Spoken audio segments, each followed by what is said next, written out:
Hi, welcome back to the channel. This will be a little bit of a later night reading. I hope you don't mind, but my energy fluctuates, right? So I feel like I've got to kind of come on here and burst when I got it. And when I don't, pull away, pull back. There must be a divine reason, right? So most important next. Ooh, Aries. Aries people in placements. Welcome, welcome. All right, let's dive in for our Aries. Aries energy, most important vital messages for the Aries people watching. Thank you. Your spirit team is here with us, Aries. Aries. Protecting the future. Yeah, Dragon's Horde here. Interesting. So dragons are associated with spirits, with the snake, right? Which is this ability to shed skin and rise and elevate, right? So to come into power. That's why they kind of they can create wealth, right? Like some ancient religions believe that there's a gem that actually grows in their head, and the longer they live, the more wise they become. They become very powerful beings, right? So this could be about finances, growing your finances in some way. But let's dive in for a bit more for Aries. Kind of drawn to this deck a lot. I love this deck. One of my favorites, Aries. Aries. Promiscuity. You could have been dealing with something that was very lusty, very sexual based, right? Something tempting, even something like illusionary here as well. It's interesting. We've got these like wings on both of these cards, these light wispy wings. So could have been dealing in the realm of fairies. The color green could be relevant as well. Nymph. Let's read that. This could have been somebody younger than you. Potential lovers lured by charm, ignoring perils, pitfalls, and harm. Erotic, sexy, lusty sin invokes the siren deep within. So be careful, sirens can drag you into the depths of drowning, right? Does not my alluring beauty seduce? Are you not bewitched by my beguiling appearance? I take pride in my dazzling looks, and my long flowing tresses representing my untamed sexuality, all part of my charm to entice. Whatever you're lacking in self-confidence or daunted by intimacy, allow me to swim and ignite your sensuality and seductive powers. Whatever my gift does not give you license for illicit wantonness or promiscuous activities, which could face you with moral judgment, shame, or discrimination. So be careful. You don't want to get caught up in karma. I know we always have karma for every second we're alive, but still, you don't want to accrue too much karma, right? Nymph magic is emotionally deep and nurturing. So journey with me to determine and heal the source of any liberal or impure carnal behavior. So these could be like issues stemming from like other areas that are ungrounded chakras, right? And I shall restore you with self-care. So, I mean, you guys are ruled by Mars, right? So focusing more on maybe your like Venusian energies could be relevant here. Venus is all about that self-care. Finances, it rules finances, right? The more self-love you have, you attract more of it because you're elevating at a better frequency. Self-respect and self-love, exactly. As waves crash around you, I urge you to simply listen, for in amongst the quietness you find time for reflection. And so dive deep within to follow the meanderings of your truth as you swim towards sexual freedom. Go with the flow and ooze your natural sensuality. An attractive proposition is a great catch. Visit a sex therapist. Promiscuous behavior is stemming from early abandonment. Embrace your worth for greater confidence. You don't have to put out to be popular. Just say a big fat no. I've never regretted, but that could just be because I have a lot of hasta placements, which is kind of this virginic quality at times. But yeah, there's so much that can come from promiscuity, right? Accidental pregnancies and whatnot. Water nymphs are known as naiads and preside over bodies of fresh water, like fountains, brooks, waterfalls, and wells. So this could be something like ghostly or something from previous lifetimes, right? Light a blue candle and face the direction of west when casting nymph magic spells. Circe, the Greek goddess of magic, was an enchantress and a nymph. So you could be dealing with like somebody very witchy. This could be a Sag. Hmm. Something about health though, or like your job could be important though as well, or give and take dynamics. Maybe they're unfair in this dynamic. Like maybe one person who has a big age gap or something like that. Big difference. Aries messages for our Aries late night. Oh, they're calling me to a different deck. Thank you. Yeah, this is very sexual based, especially with the elemental of wands there, right? He's even breathing fire out of his nose. How much dragon energy do we need? Very reptilian, very mammalian, right? Maybe not mammalian, but you understand. Aries, people in placements. So what do we have here? Ring. This is in the past position, okay. And we have anchor, yeah. Anchoring is really important right now, right? Not getting swept away into the waters, the chaotic waters that the siren calls you towards, right? Um, this is about being independent, especially financially, especially security wise. It's interesting. Sag got similar energy, 35 there. Yeah, stepping into your power, especially if this has been a conflict with a friend or through communication. The anchor is a sign of a stable event, basked in sunshine, secure, and content. So this could be about your finances, right? That self-love, that's what's going to anchor you. When the anchor is some distance away, hope will fade and leave life askew. No, I think you're really getting grounded. I think you're throwing that anchor deep and saying, what do I need for my personal happiness here for sure? What do I need to manifest with my mindset, right? Especially if you're focusing or working on self-love or this dragon's hoard, the key there. We've got like a key with a little heart there. It looks like two keys. You know, keys are associated with Hecate, the goddess of transitions, liminal realms, crossroads, right? Lily padding Hecate, the frog headed goddess. So, yeah, we'll just continue. I think you need to come into a deeper sense of mastery regarding something financially as well. This is not a time for like beginner endeavors, I would say. Aries, most important vital messages for the Aries people and placements. Thank you. Yeah, there's just something that's overburdensome, overburdening. You can see she's literally like counting out money. There's obviously been an accident here, right? So this could be driving. Be careful while driving, definitely. This is you coming more into your strength as well, elevating your frequency. This could also be about home life matters. Yeah, manifesting something interesting. We're going to see the most important action steps for you at this time. Aries' most important vital actions. Feel your grief, but know that things will get better. So process those emotions. Allow yourself to go within to regain, retap into your kind of vital energy, your empowerment. We're going to pull some juicy messages for our Aries. Aries' most important vital messages. Aries energy. There could be like a secret animosity between you and somebody, bad intentions, Aries. Aries messages for Aries. I feel like when you have a strong sense of self-love, it's a lot easier for you to detect when things are off, right? Because you're so anchored. It's like especially I was listening to an exorcist talk, and he was talking about how he always remains calm, and I mean the kind of strength they would take, right? And it's not like exceptional. It's not like a rare thing. Many people have it. That's why you have healers. That's why you have exorcists, right? Because they can stay tuned into their own energy. They don't have leaks in their auric field and stuff like that. But yeah, the more that you can cultivate that would be really beneficial here too. Decisive focus coming out sideways. So I feel like, especially with the magician sideways, promiscuity sideways, strength sideways, it's like you're reconsidering what is actually grounding you, what is anchoring you, what is important here, right?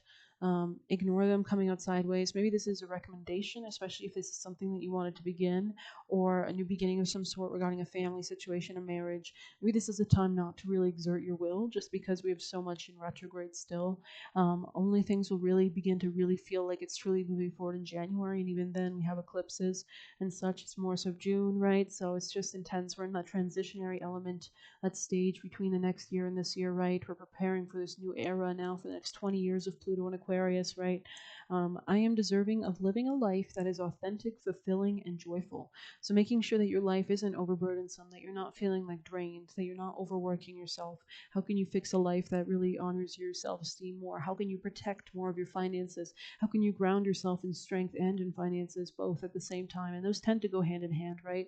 Um, loves color red. Interesting. This could be you or somebody else. Maybe they're just confirming that, Aries is very much associated with the color red. So this could be you, that they're just confirming, yes, there's been an accident, but pick up the pieces, right? I'm seeing a caution tape. I don't know why. So maybe there could have been like a potential disaster here, either an accident or like some kind of crime or something like that. I don't know. So just be careful, like you don't want to get your stuff possessed or repossessed because, you didn't fulfill a debt or something like that. Rising above money issues. Yeah, interesting. Hmm. Anyways, this could also cause anger, right? Which can cause crimes. Sorry, just give me a moment. Hmm. This came out for you in the reverse. I don't know how to take this in the reverse, so I'll read it upright. Always ask if this is your energy or just something you're picking up on. The mind is more of a receiver than anything. It's basically an instrument. It's a toy. right? It picks up our signals. That's why a lot of people are telepathic. A lot of our thoughts aren't even really our own. That's why it's important to get spiritually grounded and anchored in who you are and your own soul frequency and all that, because if not, you'll be picking up things left and right, especially if you have a lack of boundaries, which you could if you have especially Pisces placements. You guys are sister seasons, right? So it wouldn't be surprising, which means those planets that are in Pisces or whatever can be really boundaryless, right? And then you have Aries placements, which could make you feel so overstimulated, so, reactive because of this lack of boundaries. And we have the Seven of Wands here, which is all about boundaries, erecting the right boundaries for the right things. So you're getting channeled messages. So to get anything channeled, you have to ground, right? Because if you're scattered left and right, how are you going to discern what is yours and what is not yours in your head? How are you going to be able to sense when there's a presence near you, or when there's a thought coming in, a suggestion from your guides or whatever? So, yeah, the more grounded you can get, meditating could be relevant as well. Um, I don't know why I'm seeing the color blue, but it's definitely centering your reading. So maybe like you have a blue house, or surrounding yourself with blue could be like, I don't know if that's part of the issue or the problem, or it helps. I'm not sure. But yeah, maybe take that as you will. But we're going to grab a wisdom for Aries. Thank you for being here. Aries is most important divine messages to alignment towards success and abundance.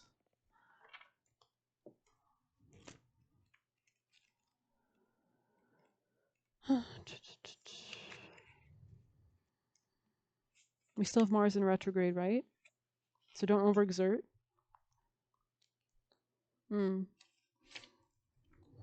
Endings come in many forms, and now is the time to stop holding on to what must die so that something better can take its place.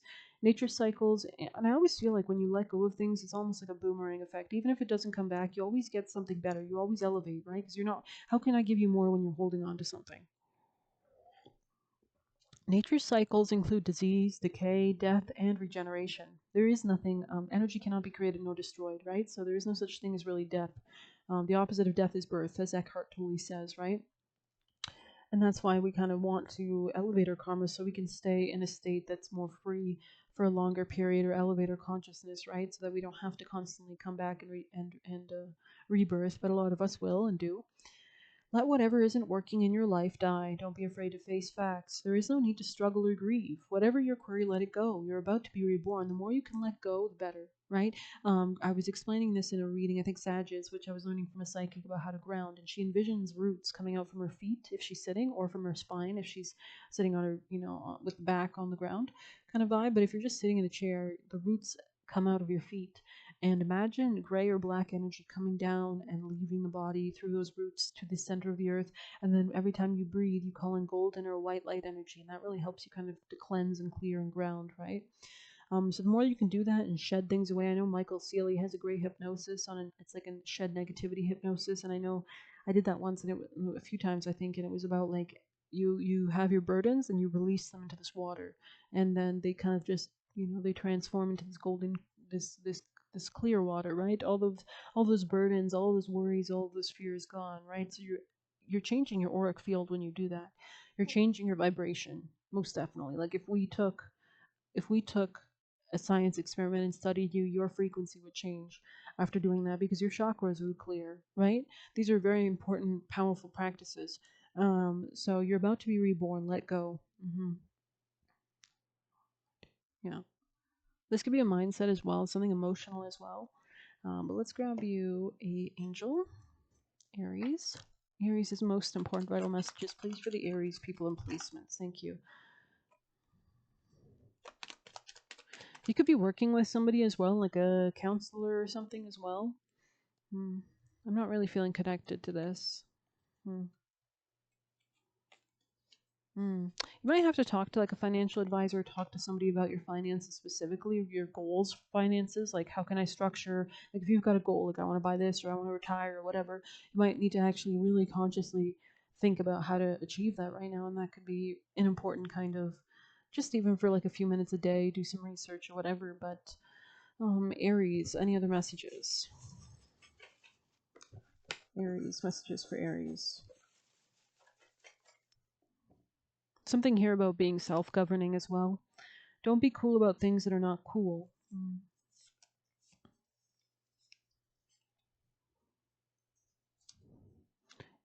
Rags to riches. Wow, yeah.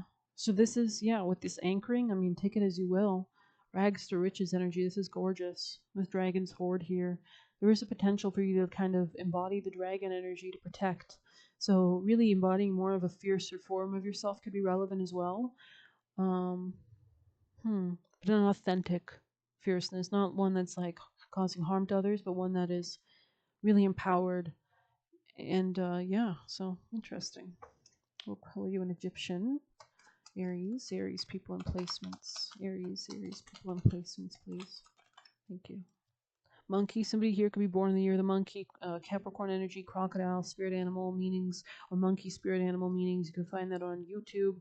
Set could be important here too. There's something about balancing the scales, right? Anubis, transformations. You might be called to look up themes regarding Anubis. I know he's a powerful deity for some. I don't know I don't know much about Anubis, but I'm pretty sure he rules darker um, we are in Saturn season, which is strong Capricorn energy, right? Which is about cutting things off that don't serve us. And we have change here with Kepri here, with the scarab beetle. And the scarab beetle rules protection, it rules finances. With the sun there, it rules protection, though, definitely, and it rules wealth. And yeah, this is greater increased power. This could also be some kind of cleansing of your heart as well, like heart chakra. Yeah, there's something about like letting something go, for sure. Light as a feather. This is about balancing karma out as well, perhaps.